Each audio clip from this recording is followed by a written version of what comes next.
It'd be fun to get back to that. Great show.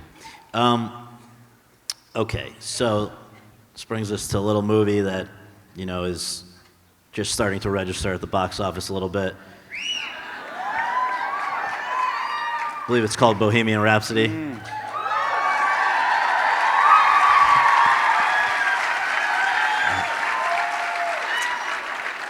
You were born in 1981. Freddie Mercury died in 1991. I can't imagine that you remember too much about him from when he was alive. So what did you know when you first heard about this project? I would say this. I remember the first time I heard Bohemian Rhapsody, and it's funny, you'll go on set for any project and you'll almost always see actors with headphones in. And it's because I think music allows us to fire on cylinders that we're not usually using creatively. There's something about prepping for myself. I'm always listening to music, and when something moves me, I can play it over and over and over again. And I remember when I heard Bohemian Rhapsody, how just haunted I was and how affected I was. And it just altered the way I looked at music as a whole. And I thought, wow, that's not just a piece of music, that's a work of art. And so that was how I was introduced to Queen and to Freddie. And from there, I remember Mike Myers in Wayne's World, of course. And ultimately, as I grew up, I fell in love with Bowie and the song Under Pressure and then all of Queen music. But I was not aware of the glam rock days. I was, the seeing Freddie Mercury with long hair and black fingernails was an absolute shock to me. Right. And so what led you to explore all of that was being approached about the possibility of this part for yourself. Whose idea was it that you could play this guy? It was initially an incredible producer named Dennis O'Sullivan, who works with another gem of a human being in Graham King, and they brought me in from New York, sat me down, and said, "We love you and Mr. Robot, and we think you can play Freddie Mercury." And I said, "Something's wrong with these guys." And inevitably, I went from wearing one costume on Mr. Robot to about 100 in Bohemian Rhapsody. They seemed like polar opposites. One human being who could command the stage like no one else, and a guy who was scared to leave his computer monitor at night. But ultimately, I did find this correlating link in loneliness that they both shared. And oddly, I can say that in some ways they're not too dissimilar. Well, for you, relating to Freddie, I guess a part of the way in was you've talked about just this idea of discovering your identity. Just that in your own life, I guess you worked through, and that was what he was doing. Yeah, it was. I said yes right away to playing Freddie Mercury. When people think, "Wow, you didn't," without hesitation, I said without hesitation, truly. And moments later, I thought, okay, what have you done? This is crazy. I don't know that you feel like you look like him. I wouldn't consider myself a dancer or a singer. I don't know if I could command a stage like that. Definitely not the way he did. And I would look at all the footage of him and see this performer that was otherworldly, that looked like he had descended from the heavens and put on this cape and crown. He was like a superhero to me. And I thought, oh, I'm going to play a superhero. How am I going to relate to this? And the only way to demystify him was to look at that human being behind that superhero. And I started working the way I usually do, and just tried to discover what made him who he was. I saw a young man from Zanzibar named Farooq Bulsara who went to school in India, a boarding school. He was shipped off alone, went to boarding school there.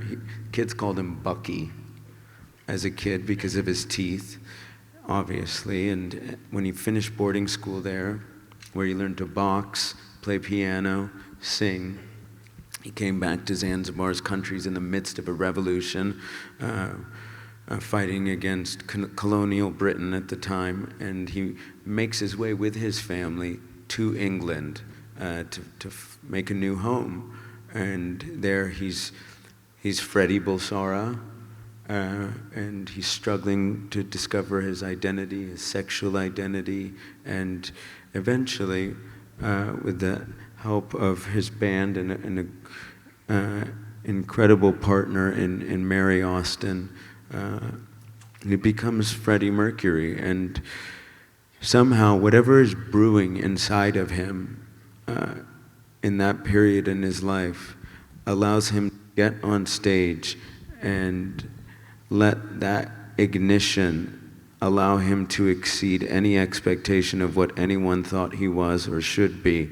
And he can stand up tall. He can see everyone in an audience, no matter how far back you are. He can look every one of you in the eye and reach you and tell you, okay, it's okay to be exactly who you are, because I'm going to be right here doing the same thing with you.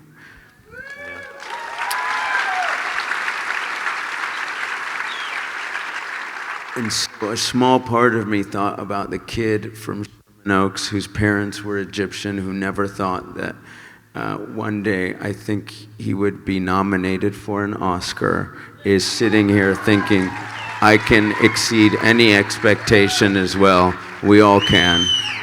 We all can do exactly what we know we're capable of. And it's a beautiful thing.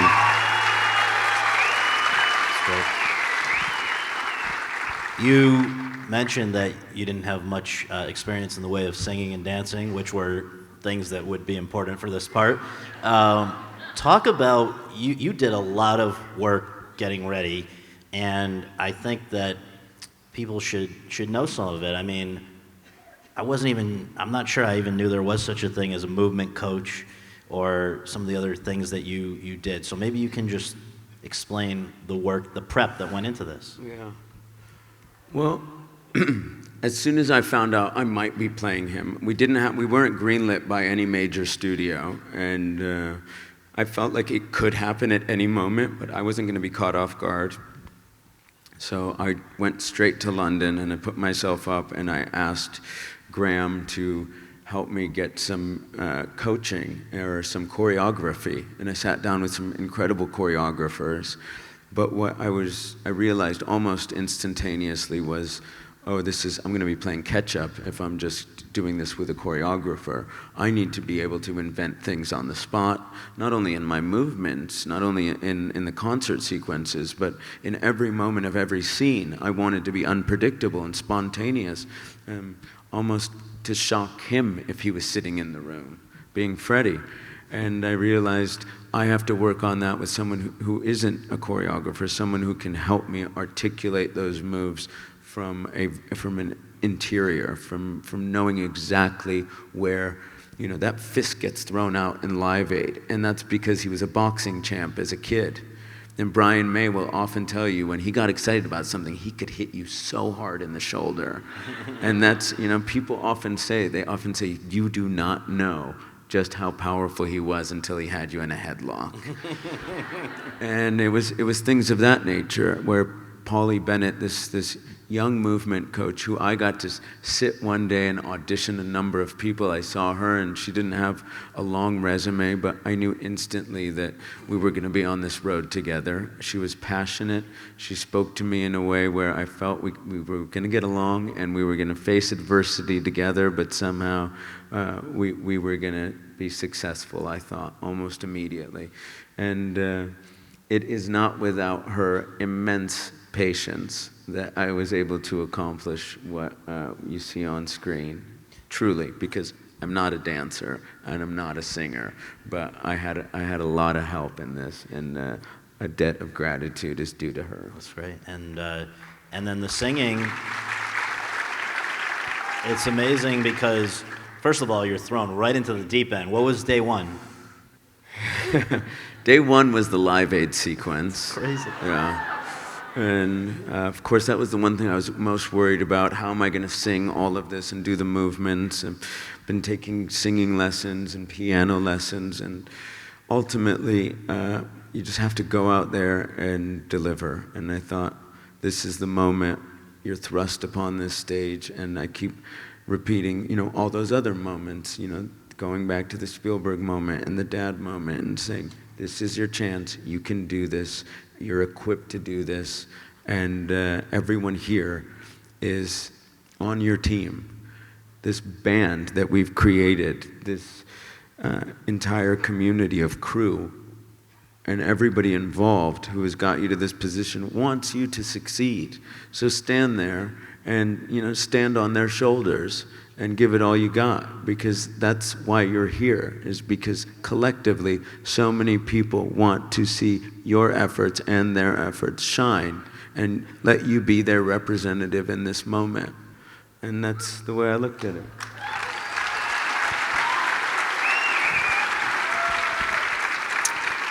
Was it particularly helpful or intimidating or scary or something else to have the surviving members of Queen, Brian May and Roger Taylor, there for a lot of they were there for quite a bit of it, right? Yeah, they were, and Brian May especially. Yes, let's give it up for Queen.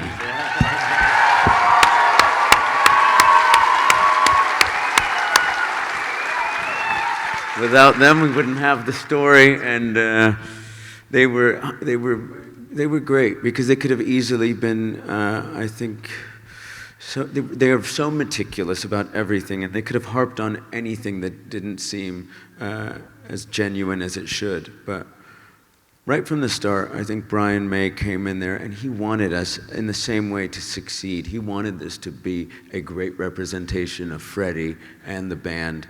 And so he was, he was extending all the love and admiration for us, and acceptance most of all. I mean, he's so humble. He would say, "I can't believe you guys are telling our story." I mean, that will set you back. And by the end of it, I look so forward to the days when he was there, because it made me want to give my best Freddie. And perhaps put him in a moment where he could just have, experience it in a different way, perhaps. And it is quite shocking to see a young Freddie Mercury with an older Brian May on set. And Brian was there for every one of these cast members. I mean, Lucy Boynton leaned on him when trying to discover Mary Austin, because he was one of the people who actually knew Mary. He dated Mary before Freddie did, even. Right. And let's give a shout out. Lucy Boynton's here also. She's great in the movie. Is she out there? I would not be here in this position without this group of actors. Yeah. Above all, truly, every day there were. As people know, hardships on set. There's, very, very difficult times when you have the arduous, daunting task of portraying Freddie Mercury. And oftentimes, I do get a lot of love. I get a lot of takes, and it's other actors who can get their job done in a few takes in comparison.